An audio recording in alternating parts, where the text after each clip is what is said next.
Hola a todos, mi nombre es Gonzalo del Río Labarte, soy socio y jefe del área penal del Estudio Hernández y Compañía Abogados. He sido profesor de la Católica en materia de Derecho Procesal y estoy encantado de responder las preguntas que me haga Temis. El concepto de buen gobierno corporativo es un concepto que excede ampliamente mi especialidad y que tiene que ver con un conjunto de normas y principios que regulan el funcionamiento, integración de una persona jurídica y es un concepto mucho más amplio que el vinculado estrictamente al delito. Por lo tanto, no creo que pueda dar una respuesta académica sobre el tema porque sería meterme en una especialidad que definitivamente no manejo.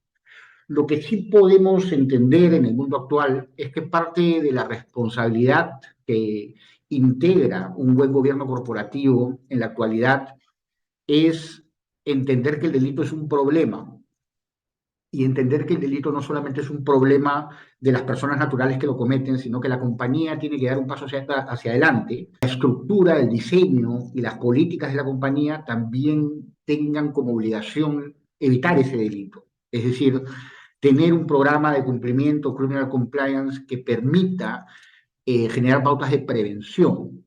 Eso es lo que yo llamo de una manera bastante coloquial, desde luego, una suerte de privatización del derecho penal.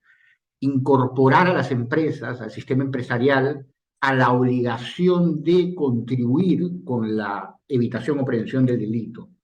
Y creo que eso, independientemente de un análisis normativo puro y duro, que además suele ser aburrido, es un signo de nuestros tiempos. Es decir, hoy en día eh, mundialmente hay una vocación empresarial, no solo por sancionar a aquel que comete un delito al interior de la empresa, que seguramente eso existía antes, o despedirlo, o lo que fuera, sino de crear pautas de comportamiento obligatorios entre los miembros, órganos de la empresa, que tenga una cultura corporativa que evite el delito, que lo prevenga y entender, para mí hay una razón mucho más empírica que jurídica, que es fundamental. Entender que el costo de la comisión de un delito dentro de la compañía para la compañía es el peor costo posible, ¿no? Porque ya el mundo está interconectado, el sistema financiero está interconectado y el problema del derecho penal para las compañías no es solo que alguno de tus directivos, empleados, representantes vaya preso, sino fundamentalmente el impacto reputacional, económico y en el ámbito financiero, en el sistema financiero de la comisión de un delito, es un impacto que es algo que no solo hay que evitarlo por razones éticas, sino por las propias razones del desarrollo de la compañía. Yo creo que ese es un gran cambio. Y yo creo que ese gran cambio tiene impacto en la realidad. El caso de Lavallato es un claro caso, probablemente el primer gran caso en Latinoamérica donde las empresas, probablemente la primera Odebrecht, han contribuido con la búsqueda de la verdad en el proceso penal, porque esa ha sido la única forma, hay que decirlo bien claro, de sobrevivir en el sistema. Y yo creo que eso cambia el mundo de alguna manera. Primero, es una ley que modifica la responsabilidad administrativa de la persona jurídica, que nunca debe llamarse responsabilidad administrativa. Eso es lo primero. Hay un fraude de etiquetas, una suerte de concesión al empresariado en la creación de la ley para no llamar la responsabilidad penal a lo que es en estricto responsabilidad penal. Una sanción que se impone en virtud de la comisión de un delito al interior de una compañía en un proceso penal, con reglas penales y el desarrollo de un proceso penal, de las reglas de un proceso penal, es una sanción penal. Es el típico caso donde uno llama ratón a un león, pero sigue siendo león. Y esto es un delito. Y las responsabilidades son penales y las sanciones son penales. Por lo tanto, se insiste, esto en realidad no es un cambio, con una terminología que es inadecuada. No tiene esos efectos reales en la práctica, pero es una terminología inadecuada. Eso es lo primero, y persistir e insistir en ello.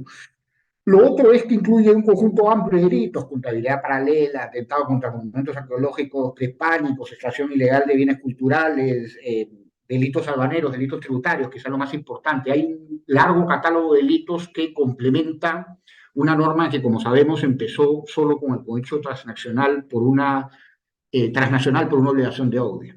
Por lo tanto, hay un catálogo mucho más amplio de delitos que supondrá, desde luego, que un conjunto de empresas tenga además la obligación de perfilar o adecuar ese compliance. Ese es, sin duda alguna, la extensión o ampliar el ámbito de los delitos que son materia de compliance es sumamente importante.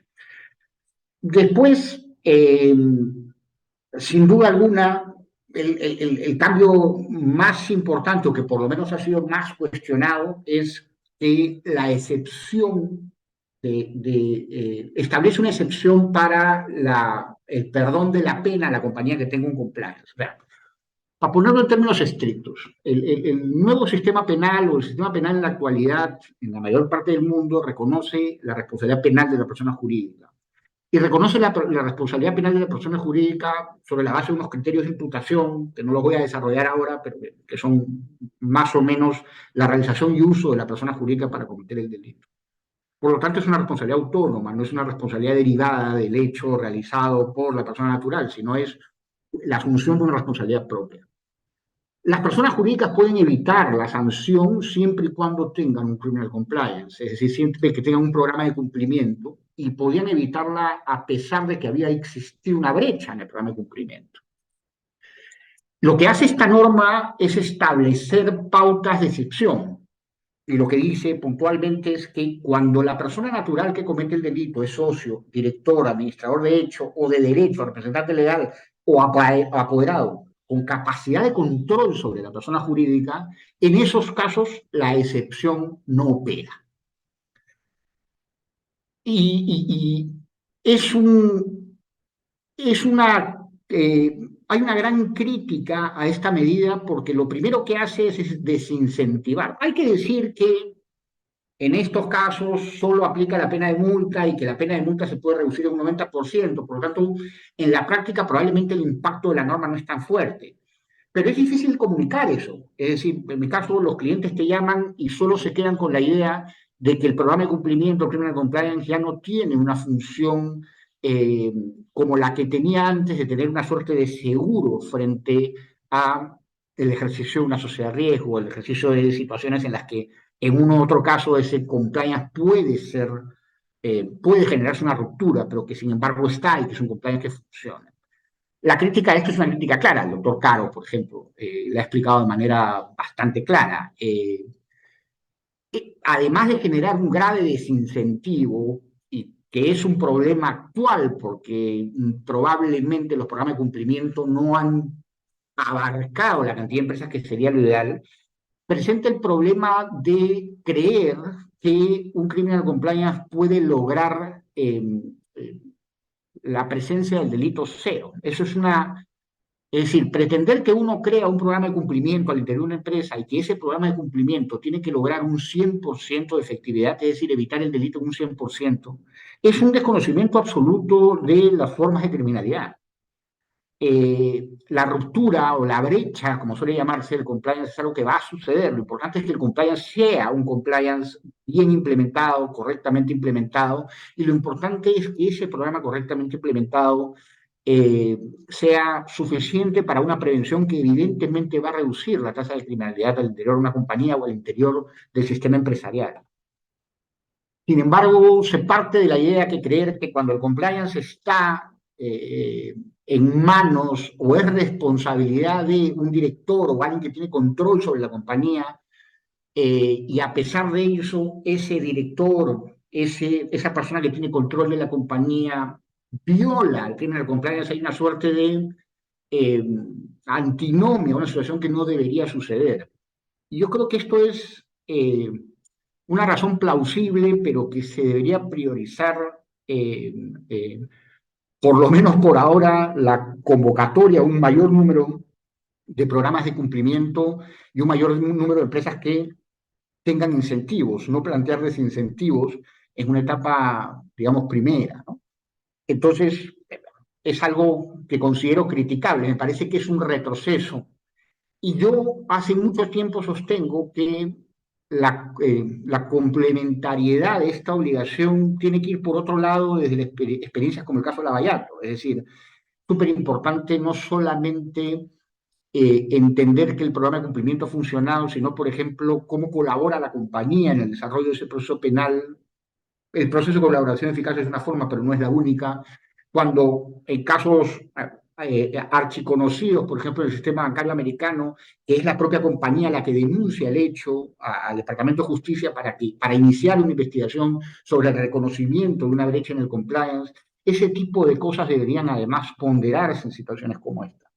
Pero no, desde una perspectiva restrictiva, la norma lo que pretende es simplemente exceptuar del perdón, lo voy a llamar así, de la exoneración de la sanción a aquel delito cometido por la persona dentro de la compañía que tiene el control de la misma, como si eso fuera suficiente para crear una norma de ese tipo, como si se creyera que el programa de cumplimiento tiene que tener una eficacia del 100%, cosa que nunca va a suceder. Me parece que ese es un error de la norma, me parece que probablemente es su modificación más saltante. La última, que diría yo que es otra norma sobre la que tengo más dudas de si tengo una opinión formada por razones de funcionamiento, es la SMB. La SMB tiene que aprobar tu programa de cumplimiento. Uno lo somete, según la ley anterior, a la SMB para que realice un informe que tiene condición de pericia institucional, ¿no? En la anterior ley, ese informe era vinculante, es decir, si la SMB aprobaba tu programa de cumplimiento, luego ese programa de cumplimiento tenía que ser valorado por el fiscal o el juez como eso, como un programa de cumplimiento aprobado.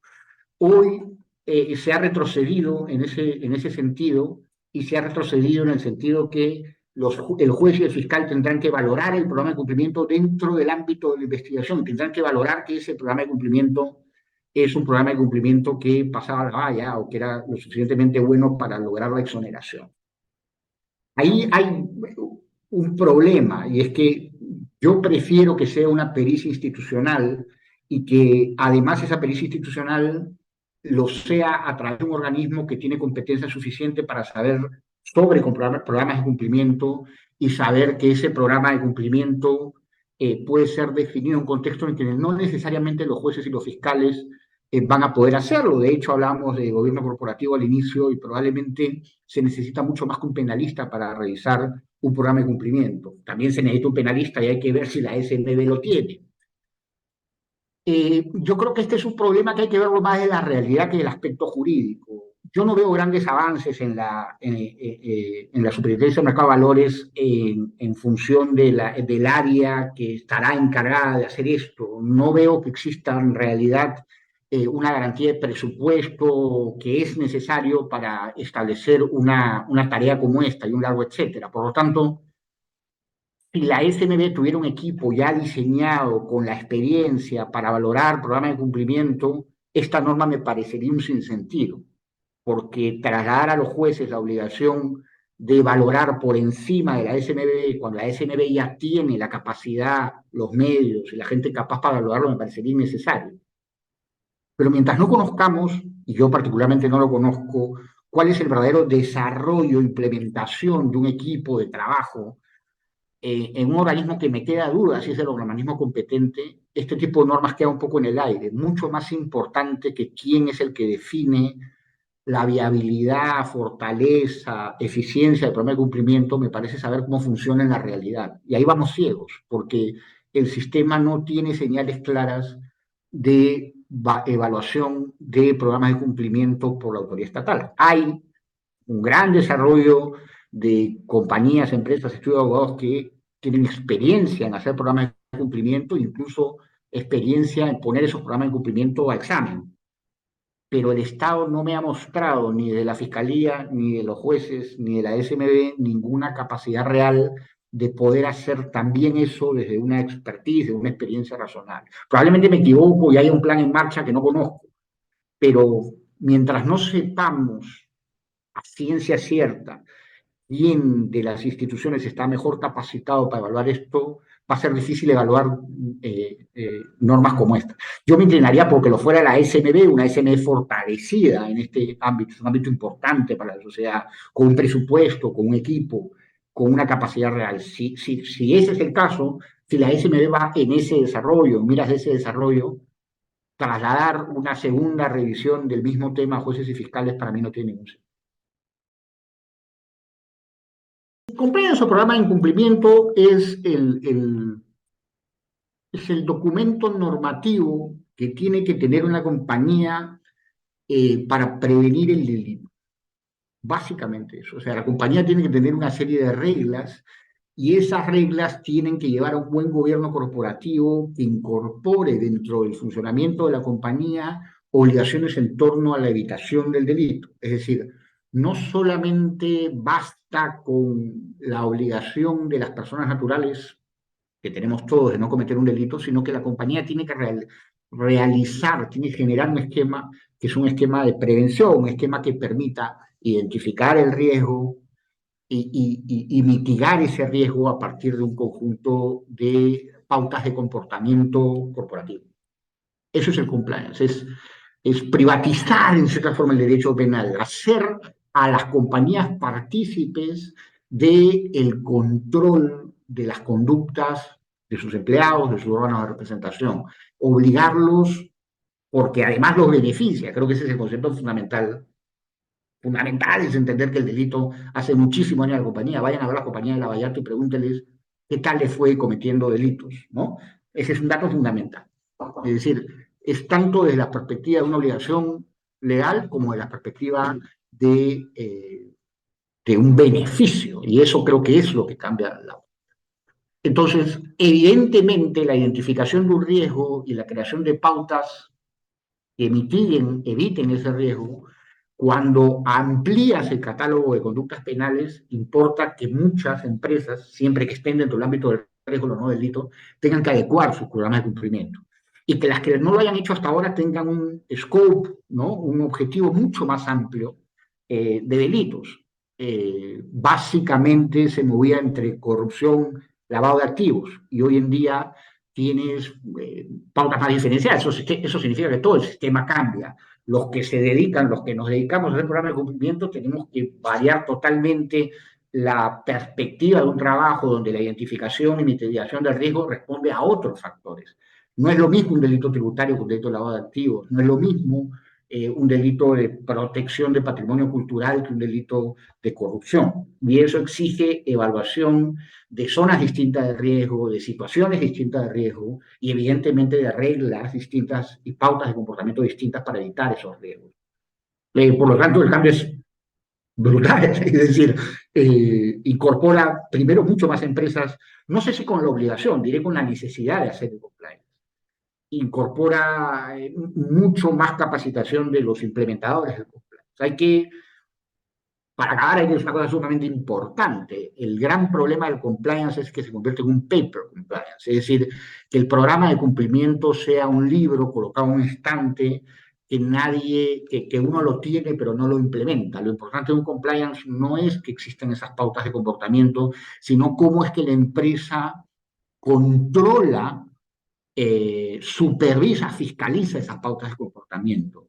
Lo importante es un compliance implementado, un compliance en la realidad, no un compliance en el papel, ¿no? Por eso lo de paper compliance. Entonces, sí cambia mucho, pero yo sí voy a decir algo con lo que yo hace mucho tiempo digo, mientras el aparato estatal, la SMB, no tenga reglas claras en función de la presentación, fiscalización, equipo, capacidad de fiscalización, estamos en esencia entre algo, no sé si es regulatorio, es muy parecido a un sistema regulatorio donde es sumamente importante que la estructura estatal tenga una presencia que permita a las compañías entender que hay un camino claro, es decir, que yo voy a hacer un compliance y que ese compliance va a tener una opinión del Estado que permita identificar si estoy en la línea correcta o no. Sigue existiendo, creo yo, lo digo respetuosamente, la falta de una implementación desde el Estado de un sistema que realmente sea un sistema previsible. Si además una norma dice ahora que esa institución del Estado llamada SMB, que estaba siendo la encargada, la especializada para el compliance, ya su su informe no es vinculante, es decir, es una opinión, y se traslada a los jueces con la diversidad de opiniones o interpretaciones que tienen los jueces y fiscales del sistema, entonces tenemos un problema, porque va a seguir siendo una casuística que desincentiva. Y además de eso, la exoneración en el caso de directores, representantes, mira que la norma dice directores, representantes, apoderados, administradores de derecho. Ahí entra buena cantidad de la compañía y prácticamente la exoneración como tal no existe, o por lo menos se reduce mucho. Si no se entiende que lo primero que hay que hacer es incentivar al sistema empresarial para que exista un número de programas de cumplimiento que colaboren con la evitación del delito, con evitar el delito, y entender que lo primero que hay que hacer es un incentivo, como existe en el derecho tributario, en el derecho de incentivos en función de buenas prácticas corporativas, y yo creo que probablemente no estamos entendiendo la dimensión del problema.